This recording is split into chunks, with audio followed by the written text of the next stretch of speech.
Vayomer elav ani Hashem.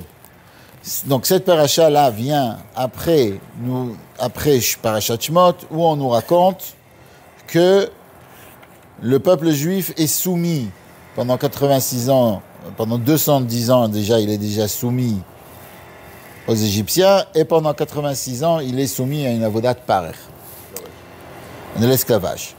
Merci.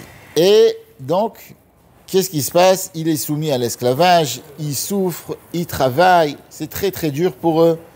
Et là, Akadosh Baruch Hu nous envoie Moshe Rabbeinu, et Moshe Rabbeinu, il vient, au début, il n'a pas envie, si on veut, d'écouter Hachem, parce qu'il se dit, c'est pas moi qui dois le faire, c'est Aaron qui doit le faire. Pourquoi c'est moi qui dois le faire? C'est Aaron, parce qu'il a pas envie de recommencer une rivalité entre frères, comme ça s'est passé dans Chumash Bereshit plusieurs fois, comme on a dit dans le cours d'avant. Et à la fin, il accepte. Quand on lui dit que Aaron, lui aussi, il va avoir une grande partie dans la libération du peuple juif. Il accepte. Et là, ce qui se passe, c'est qu'il va vers Paro et il lui dit, s'il te plaît, il lui dit tout simplement qu'on veut sortir et travailler notre créateur dans le désert. Et là, Paro, il lui dit quelque chose de... Ah, si vous pensez à la libération, ça veut dire que vous avez encore un petit peu de tête pour vous. Vous arrivez à réfléchir. Donc, si vous arrivez à réfléchir, c'est que j'ai pas vraiment bien réussi à faire l'esclavage. Parce que le but de Paro, c'était de les faire tellement travailler, qu'ils sont tellement soumis qu'ils peuvent rien faire. Ils n'ont même pas une pensée d'être libres. Surtout que c'était déjà plusieurs générations. Donc pour Paro, c'était quelque chose d'incompréhensible. Comment quelqu'un qui est soumis, que son père déjà est soumis, que son grand-père déjà est soumis, comment Bichal, il peut penser à être libre? C'était impossible de penser à quelque chose comme ça. Comme on dit que très souvent, les gens ils se demandent des questions. Comment c'est possible que les Juifs qui étaient tellement nombreux par rapport aux nazis, ils ne se sont pas révoltés. Des fois, il y avait quelques gardes. Et comment c'est possible qu'ils ne se sont pas révoltés? Parce que c'est impossible à quelqu'un c'est impossible d'une manière naturelle. Quelqu'un que la seule chose qu'il veut, c'est manger quelque chose, d'avoir de quoi manger, d'accord, survivre. D'accord, le Rav Lau, il donne des exemples vraiment durs sur la seule chose qu'ils voulaient, c'est avoir de quoi mettre de quoi boire, de quoi manger. Ils n'ont pas la possibilité de rêver sur la liberté. Ils n'ont pas le temps de rêver sur quoi que ce soit. Donc c'est sûr qu'ils n'ont pas le temps de faire une action pour faire quelque chose comme ça. Donc pour eux, ça veut dire que c'est pas assez difficile. Et si c'est pas assez difficile, tichbada avoda ala anashim. Et non seulement vous devrez construire ce que vous avez l'habitude, mais vous allez aller ramasser le matériel pour construire la chose. Normalement, un employé, il te donne le matériel et un employeur, il te donne le matériel. L'employé, il doit former quelque chose avec le matériel que l'employeur il donne. Là, non. Vous allez devoir inventer le matériel, le chomer, le ciment. Et là, c'était très très dur. Ils se sont fait beaucoup plus frapper, C'était un moment très très dur. Et à ce moment-là, une fois qu'ils ont été, les dirigeants du peuple juif ont été avertis par Paro comme quoi ça allait être encore plus dur. Ils rencontrent Moshe et ils lui disent à Moshe, s'il te plaît, arrête, n'en rajoute pas. C'est pas la peine de parler de liberté. Laisse-nous travailler ce qu'on a l'habitude de faire. De la liberté, c'est pas pour nous, parce qu'on voit que la liberté, ça nous amène à des choses qui sont beaucoup plus difficiles. On n'a pas cette possibilité, on n'a pas cette capacité d'en rajouter. Et Moshe, il est très attristé. Et il vient vers Akadosh Baruch Hu, il lui dit, Lama Areot, il lui dit comme ça, il lui dit, pourquoi tu as fait du mal à ce peuple? Lama areota. Lama areota, lama ze. Lama ze shelachtan. Pourquoi tu as fait du mal à ce peuple-là? Pourquoi tu m'as envoyé? Depuis que je suis venu à parler à Paro, me'az bati al Paro ledaber bishmecha, parler à ton nom, era lama ze. Ce peuple-là, il a eu encore plus de mal. À cause de moi, la difficulté est venue au peuple. Moi qui suis tellement, qui ai tellement empathie, on dit, empathie pour ce peuple. On raconte que Moshe Rabbeinu, pourquoi Akadosh Baruch Hu il a choisi, une des raisons qu'il a choisi, c'est parce qu'il a vu que même une brebis qui avait des difficultés, d'accord, il est allé, il a pris sur son dos la brebis qui avait la difficulté. Alors il a dit, quelqu'un qui a la possibilité de prendre une brebis sur son dos, c'est sûr qu'il va pouvoir supporter le peuple juif et le porter chacun. D'accord? Kachem al-Zrota, il peut le prendre dans ses bras. Alors, non seulement tu m'as dit que tu allais sauver le peuple juif, ça ne s'est pas passé. Non seulement ça ne s'est pas passé, mais en plus, il y a eu encore plus de difficultés. Vayomer Hashem el Moshe, ça c'est la fin de la paracha. Vayomer Hashem el Moshe, ata tiré, toi tu verras, Asher essaie les Paro, ce que je vais faire à Paro, ki biyat chazaka yeshalchem, ou biyat chazaka yegarshem erzo. Ça veut dire, maintenant toi tu vois. C'est le bon Dieu. Et la question Lama Areota, elle est toujours là. Pourquoi tu as eu besoin de passer sur l'endurcissement? Exactement. Pourquoi? À t'attirer, toi tu vas voir que c'est pas un endurcissement. La était super. Attends, laisse-moi. Qui veut savoir, c'est pourquoi tu as besoin de passer par là. Et là, qu'est-ce qu'il lui dit? Il lui répond à ta question. Pourquoi on a besoin de passer par là? Vaidaber Elokim el Moshe, Vayomer elav Ani Hashem. D'un coup, il se dévoile avec un autre nom.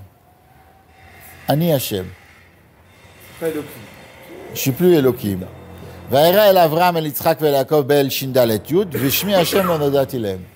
Alors, si tu veux, dans la paracha précédente, on termine avec une sorte de question. C'est comme si Akadosh Baruch Hu commençait à répondre, mais il ne répond pas jusqu'à la fin. Parce qu'il lui dit juste, tu verras, ne t'inquiète pas, tu verras, à la fin, ça va bien se terminer.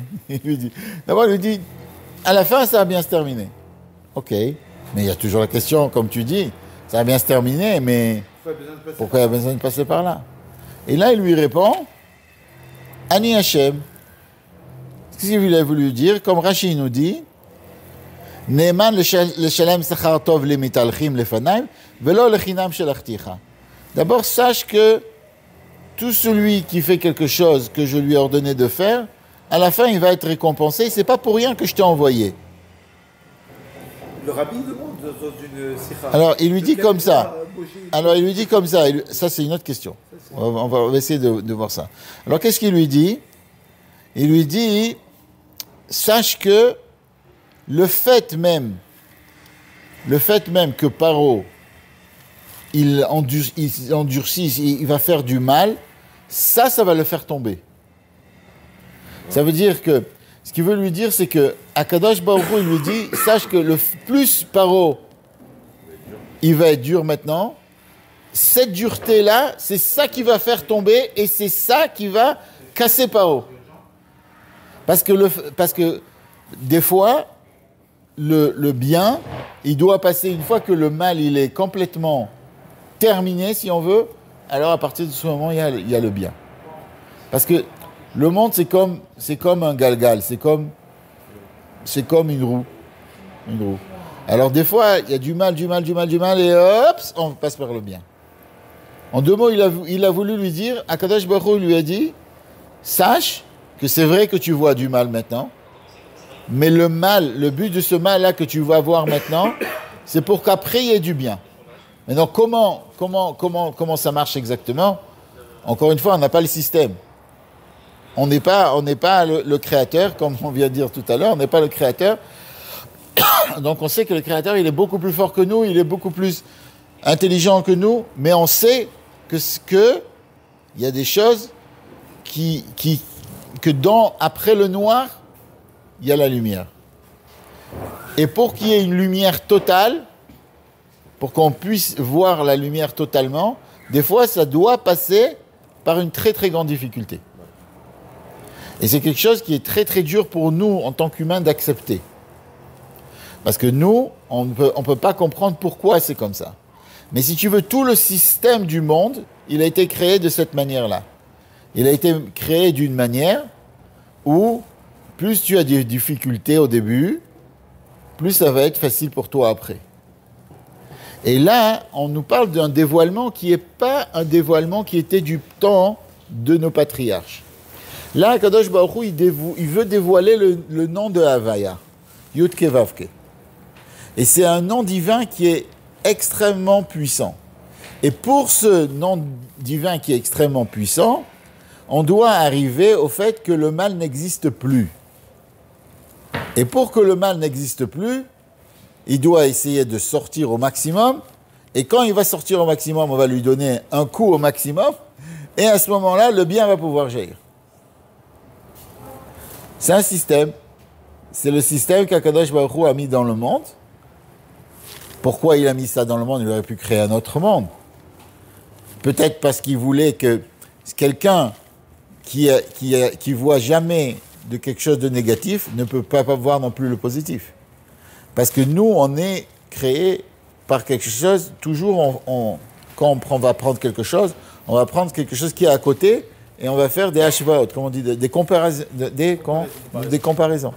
Donc quelqu'un, si tu veux, qui a aucun mal et aucune difficulté, ne va pas voir la ma'ala, comment on dit, la grandeur de l'indifficulté, enfin, que tout va bien. D'accord? Donc, s'il n'y a que quelqu'un qui peut voir, qui peut percevoir, qui pourrait avoir, ou qui peut avoir dans le monde une difficulté, qui peut se dire, waouh, c'est magnifique.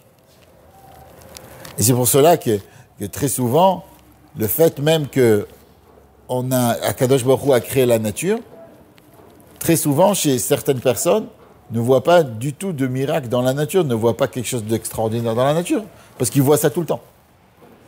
Ils ne voient jamais un arbre qui pousse à l'envers.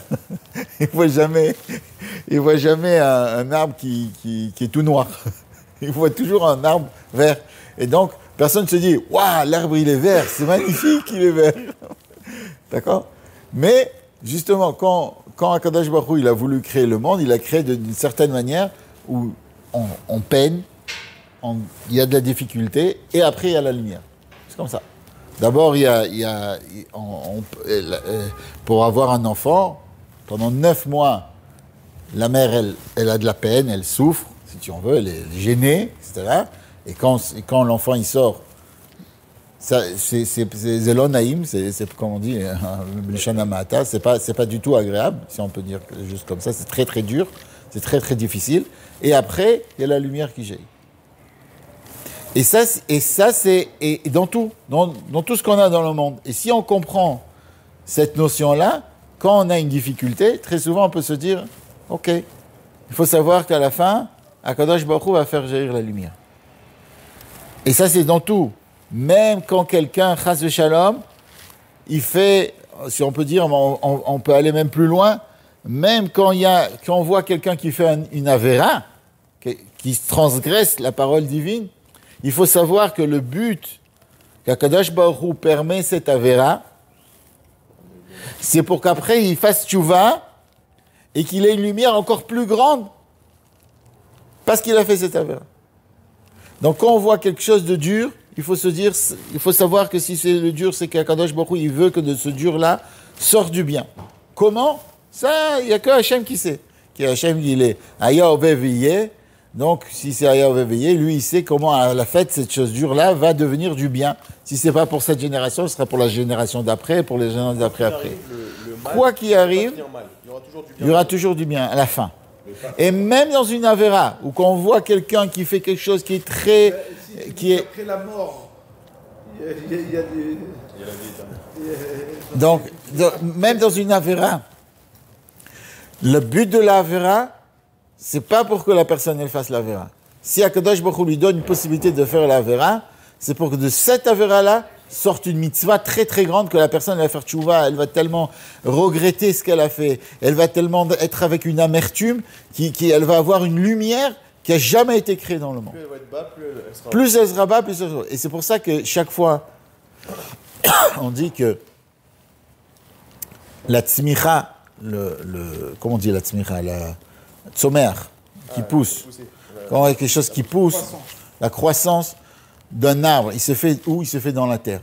Par quoi? Par un garine, comme on dit, hein? Une graine.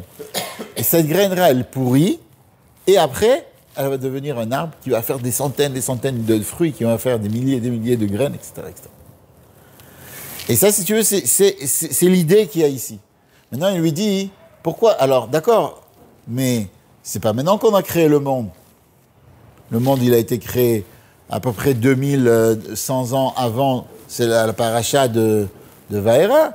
Donc, pourquoi c'est maintenant qu'on a besoin de cette difficulté et que le peuple juif a besoin d'être tellement en Égypte? Et pourquoi il a besoin de maintenant cette difficulté? Alors, la réponse, elle est que jusqu'à présent, le dévoilement qui était dans le monde, c'est un dévoilement de Shindal et Yud.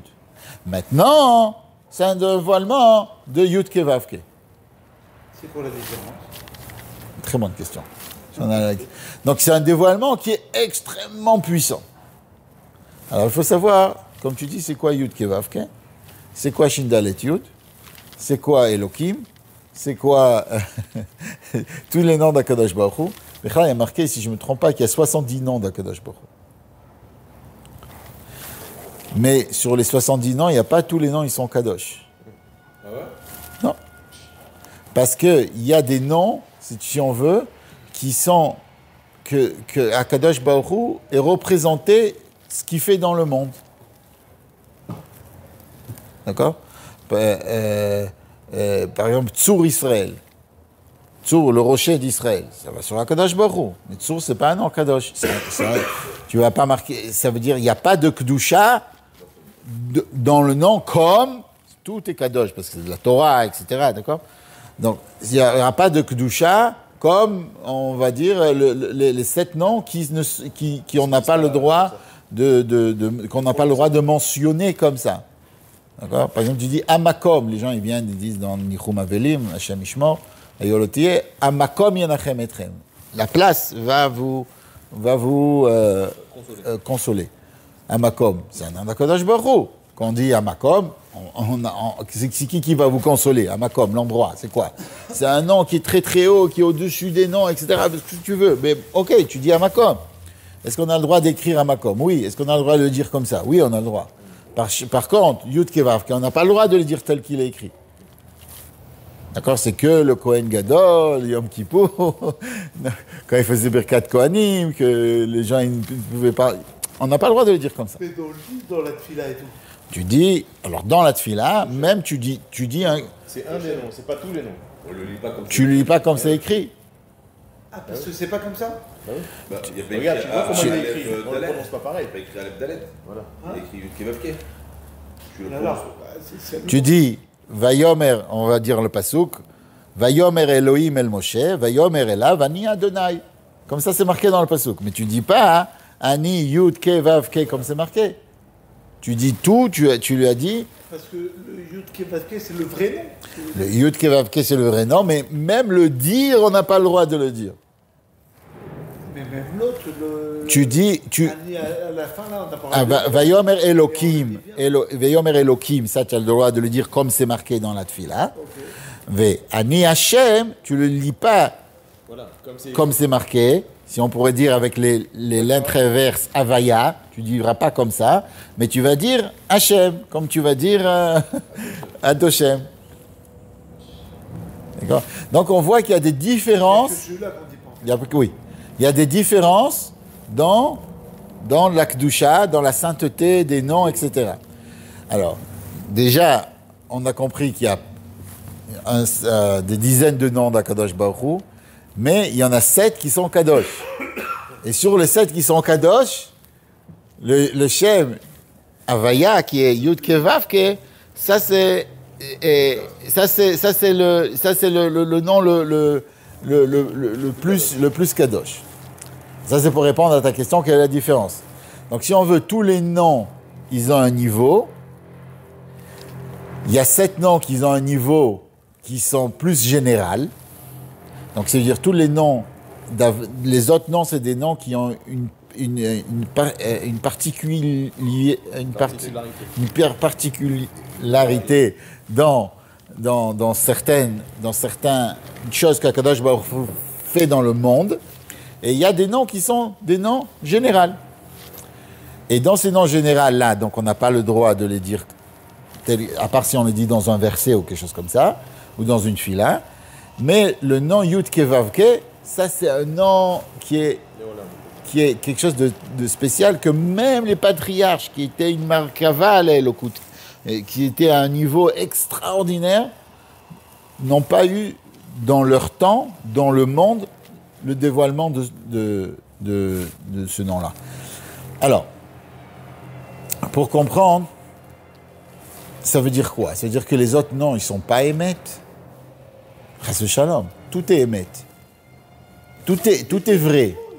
Tout est vrai, mais il y a des niveaux. Il y a des niveaux. Ça veut dire quoi, il y a des niveaux? On va donner un exemple sur l'homme et on va comprendre comment, si on veut, l'attachement entre le monde et la divinité peut être différent dans certains moments. Il y a marqué un passage qui nous dit Ve'emet havai leolam. Il y a marqué aussi Ve'emet Hashem leolam. Yud Ke Vav Ke Ve'emet Hashem leolam. Il y a un autre passage qui va nous dire Ve'emet Hashem. Si on veut, dans la Chassidut, c'est expliqué qu'il y a 3 sortes de Emet. Il y a le Emet qui est par rapport à quelque chose. D'accord? Et il y a le Emet, le Amita. Et il y a plusieurs Emet. Et ça veut dire quoi, il y a plusieurs Emet? Chez l'homme déjà, on va essayer d'expliquer c'est quoi. Ça veut dire qu'il y a plusieurs attachements à Kadosh Baruch Hu. Il y a un attachement qui est Meprinat Beinoni. Meprinat Beinoni, c'est quoi? Quelqu'un qui à chaque fois, chaque chose qu'il fait, il fait que parce qu'Akadosh Baruch Hu lui a dit de faire. Mais il a encore du mal dans lui. Si il se lâche une seule seconde, le mal il revient. Il se lâche une seule seconde, il va commencer à avoir des mauvaises pensées. Ça veut dire il est encore naturel. Il est encore un homme humain, quoi, si on veut. Mais toute sa vie, il va se battre, il va... Alors lui, il n'a pas le Emet. Bien sûr qu'il a le Emet. Mais il a son Emet à lui. C'est pas le Emet l'Amita, puisqu'il a encore du mal dans lui. Mais il a son Emet à lui. Par contre, il y a une Dargat Tzadik, que ça, c'est l'Emet l'Amita. Pourquoi? Parce qu'il est mis de battel complètement à Kadosh Baruch Hu. Et ça veut dire quoi? C'est que, comme il y a marqué que un nahar, ça veut dire un fleuve, qui coule pas tout le temps, pendant toute la vie, comme on peut dire, ça s'appelle pas un vrai fleuve. On n'a pas le droit d'amener de là-bas de l'eau pour la para adouma. Ça s'appelle pas Maim Chaim, ça s'appelle pas de l'eau qui vit. Pourquoi? Parce qu'elle s'arrête à un certain moment. Ça veut dire que, maintenant est-ce qu'on peut dire que quelqu'un qui vient et qui fait Torah mitzvot, et qui fait tout, à chaque instant il pense à Kadosh Baruch Hu, c'est-à-dire il a encore du Yetzer Hara dans lui, et alors? Il n'est pas dans l'Emet, il est dans l'Emet. Chacun a sa vérité. Comme il y a marqué quelqu'un qui dit, il y a un peu de gamme qui dit que même celui qui va tenir le kotz, comment on dit le kotz, l'épine du Emet, il tient dans sa main l'épine du Emet, il est déjà dans l'Emet. Ça veut dire quoi cette histoire? C'est-à-dire que très, très souvent, le Yetzer Hara, qu'est-ce qu'il vient? Il nous dit, ah, tu fais une mitzvah maintenant, mais demain tu ne la feras pas cette mitzvah. Maintenant tu parles bien à ton père, mais demain tu ne vas pas bien lui parler. Alors viens, on ne parle pas bien, puis c'est tout. Tu comprends? Non, quand tu fais une mitzvah, tu es dans l'Emet. Ah, c'est vrai, c'est pas l'Emet la mita. Ça va pas se garder, si on veut, tout le temps. C'est Mougbal. Parce que maintenant tu fais la mitzvah, demain l'avdavka. Quelqu'un il vient, je lui dis, mets les tefilines. Il me dit, ah, de toute façon, demain je ne vais pas mettre les tefilines. Et alors? Tu ne mets pas. Aujourd'hui, tu peux mettre les tefilines? Aujourd'hui, tu es dans l'Emet. Non, mais c'est pas émettre la mita, parce que Betzim, il a un Yetzera toujours. Il n'a pas décidé vraiment de mettre les tefilines toute sa vie et de devenir un tzaddik. D'accord? Mais pour lui, maintenant, aujourd'hui, il s'est attaché au côte, comme on dit, à l'épine du Hémet. Il est dans le Hémet. Il est dans la vérité. Le nom de Havaya, de Havaïe, comme on dit, ça c'est quelque chose d'extraordinaire. Ça c'est le Hémet Lamita. Il y a que, c'est un niveau qui est très très élevé. Du temps des patriarches, le dévoilement divin qui était dans le monde ne rentrait pas vraiment dans le monde. Ça veut dire que pour que la divinité rentre dans le monde, pénètre dans le monde, il y a besoin d'un dévoilement divin qui est très très élevé qui peut pénétrer dans le monde. Et du temps des patriarches, ça veut dire quelqu'un faisait une mitzvah. Par exemple, on va donner un exemple pour mieux comprendre ça. Quand les patriarches, comment ils ont fait, ils mettaient les tefilines.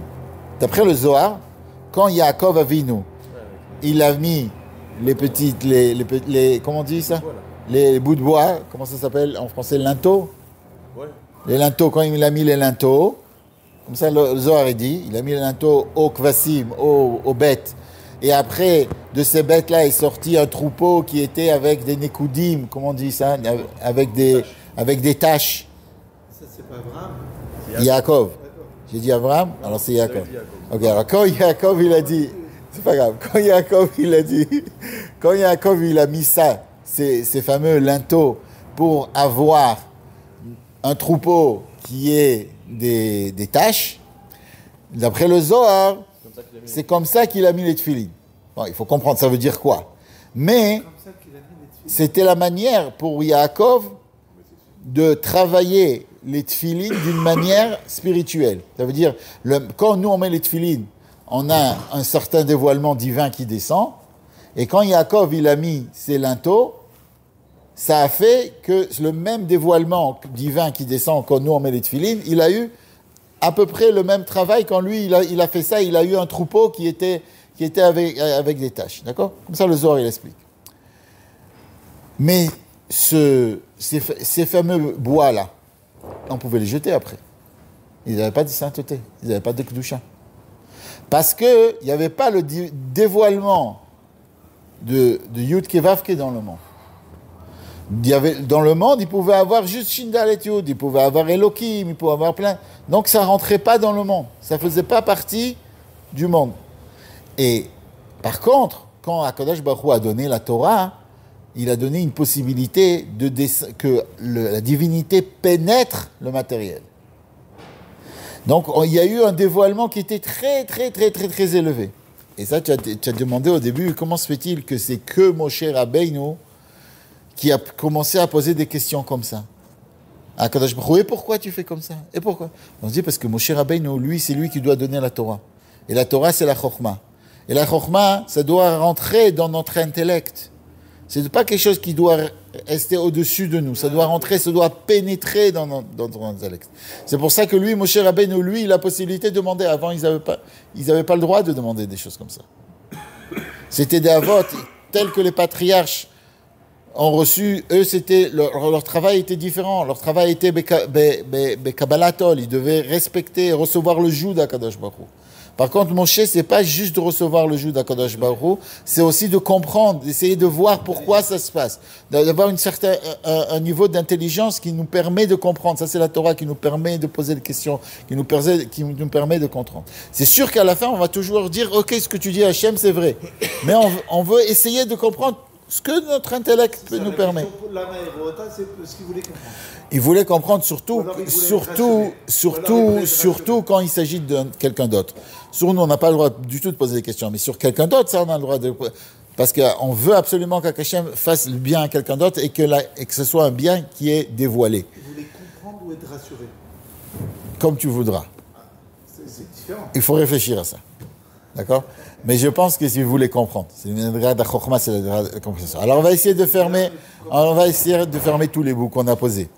Donc on a posé la question, pourquoi c'est Moshe comment ça se fait que Moshe Rabbeinu, il se permet de poser une question comme ça?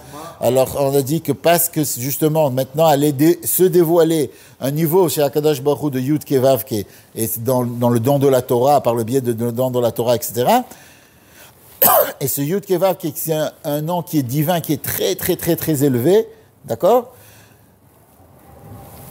Donc, Moshe Rabbeinu a pu se poser la question. Et en même temps... Ce n'est pas encore Moshe Rabbeinu, c'est Hachem qui lui répond. Hachem lui répond ça. Après, au début, il a posé la question avant. Oui, mais comme on dit, comme on a dit au début, Akadosh Baruch Hu a donné la possibilité à Moshe de poser cette question, parce que c'est un nouveau ère, si on veut. À partir de ce moment-là, c'est devenu un nouveau ère où la Torah va être dévoilée, donc chaque ère a sa manière de voir les choses. Comme il y a l'ère du royaume, donc tout le monde veut un roi. Quand Akadosh Baruch Hu, il décide, à chaque époque, Akadosh Baruch Hu met son rouach, sa manière de diriger le monde. Donc, c'était le moment où on devait poser des questions parce que la Torah allait être donnée. On a dit, ça veut dire quoi? Vayomer elav ani Hashem. Ani Hashem, ça veut dire je suis le nom Yud Kevavke. Et ça, c'est le Emet Le'amita. C'est un Emet Le'amita, c'est un Emet qui ne change pas, qui arrive même à pénétrer le monde, qui ne change pas du tout, d'accord? Et ça, c'était un dévoilement divin qui est très, très, très élevé. Et on expliquait que chaque fois qu'il y a qu'il va avoir un dévoilement extrêmement important, avant, il y a une difficulté qui est importante pour que le mal, si on veut, pour donner vraiment un coup au mal. Et pour écraser le mal, donc il doit sortir, et une fois que le mal y sort, alors là, il est écrasé, et le bien, il vient d'une manière extraordinaire. Ça, c'est ce qu'on a dit. Maintenant, on a dit aussi que chez l'homme aussi a deux manières de voir. Des fois, il y a un homme qui est intègre. Là, il est dans le Hémet, il est Batel, c'est le Tzaddik qui est Batel complètement, il est annulé complètement à Kadosh Baruch Hu. Et il y a un homme maintenant il fait une mitzvah, il est complètement annulé dans sa mitzvah, mais demain, l'Avdavka qui va faire la même mitzvah parce qu'il a encore du Yetzara. On a dit que quand il est dans cette mitzvah d'une manière pleine, ça veut dire qu'il fait vraiment cette mitzvah, alors il est dans le Hémet. Pourquoi? Parce que c'est son Hémet à lui. Hémet Shelo, c'est le Hémet à lui. Pourquoi? C'est parce que maintenant, après, il ne sera pas comme ça. Et maintenant, il est dans le Hémet. Donc, c'est plusieurs. Tout le monde est Hémet, tout est Hémet, mais chaque nom, chaque personne a son Hémet à lui. De même, si on comprend ça chez l'humain, chaque Kadosh Baruch Hu aussi, si on veut, il y a des dévoilements dans le monde qui sont différents, il y a des dévoilements qui sont permanents, il y a des dévoilements qui sont moins permanents, il y a des dévoilements qui sont sur un point bien spécifique, et il y a des dévoilements qui sont d'une manière générale. Et chaque nom d'Akadosh Baruch Hu représente quelque chose, et le nom de Yud Kevavke, c'est un nom qui est extrêmement important, qui représente donc quelque chose qui est définitif, à jamais, et pour ce dévoilement qui va être par le biais de la Torah, qui va être le biais quand il va sortir d'Égypte, etc. Donc le dévoilement d'Havaïe va rentrer dans le monde et va être dévoilé dans ce monde. C'est pour cela qu'il y a eu cette difficulté. Et Bezrat Hashem, après 2000 ans d'exil, presque 2000 ans, on est presque 2000 ans en exil, et on est descendu tellement bas. Alors, la seule chose qu'on doit demander à Kadosh Baruch Hu, c'est d'avoir un dévoilement extrêmement haut, le dévoile total, si on veut, du Shem Havaya, comme il y a marqué, Vaya Hashem, Yud Kevav, qui est le Melech al Kol Haaretz. Non seulement dans le peuple juif, non seulement dans ceux qui sont attachés, mais Kol Haaretz. V'yeda Kol Paoul ki ata pe'alto, v'yavin Kol Yitzur ki ata yitzarto. Ça veut dire, chaque créature comprendra qu'Akadosh Baruch Hu, Yud Kevav, l'a créé, Vaya Hashem le Melech al Kol Haaretz, et comme on dit, Yehe Ishmei Rabba, le nom d'Akadosh Baruch Hu, Mevorach l'Olam Leman Maya, et ça sera donc la Geoula Amitit Vashlema, Tekef Umead Mamash.